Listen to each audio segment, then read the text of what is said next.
GM Urdu class में आज मैं अपने दोस्तों को एसी के बारे में कुछ बुनियादी मालूमात मुहैया करूँगा। सबसे पहले तो हमने अपने रूम की कंडीशन देखनी है और फिर हमने देखना है कि हमारे जो एसी की फिटिंग है वो किस हाइट पे होनी चाहिए। हमारा फ़ैन, हमारा एग्जॉस्ट फैन, हमारे रूम में जो बेड है उस कंडीशन से हमने अपनी उस हाइट का, एसी की हाइट का, लेवल का पहले अंदाज़ा लगाना है।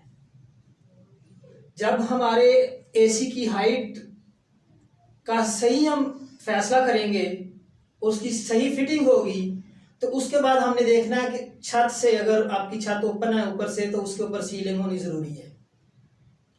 फिर आपके रोशनदान, आपकी खिड़कियां, आपके दरवाजे एयर टाइट होने चाहिए। सीलिंग, खिड़कियां, रोशनदान, एग्जॉस्ट फैन और दरवाजे जब तक एयर टाइट नहीं होंगे तो एसी की कूलिंग से सही तरह इस्तेफादा नहीं कर सकते। तो आज की वीडियो में ये बताना चाहता हूं कि आप एसी की कूलिंग से भी महफूज हों और आपकी बिजली की बचत भी हो। बचत कैसे बिजली की हो सकती है? बिजली की बचत इस तरह हो सकती है कि हम अपने उस रूम को जब एयर टाइट करेंगे तो एयर कंडीशन या एसी जो भी आपका 24 टेम्परेचर पे आके, या जिस टेम्परेचर पे आपने अपनी कूलिंग अपनी तबीयत के मुताबिक रखी है, वहां के ऊपर आके वो उसका थर्मोस्टेट जो है वो ट्रिप कर जाएगा।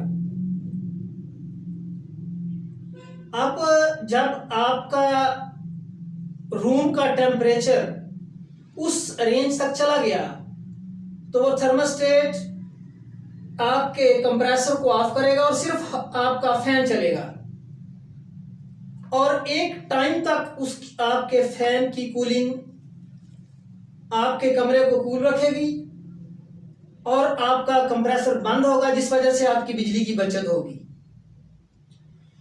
तो अगर आपका कमरा एयर टाइट नहीं है तो कूलिंग वेस्ट हो रही है, जिस वजह से आपका कंप्रेसर बंद नहीं होगा, थर्मोस्टेट काम नहीं करेगा और आपका थर्मोस्टेट मुस्तकिल चलता रहेगा, जिससे आपका बिजली का बिल ज्यादा आएगा।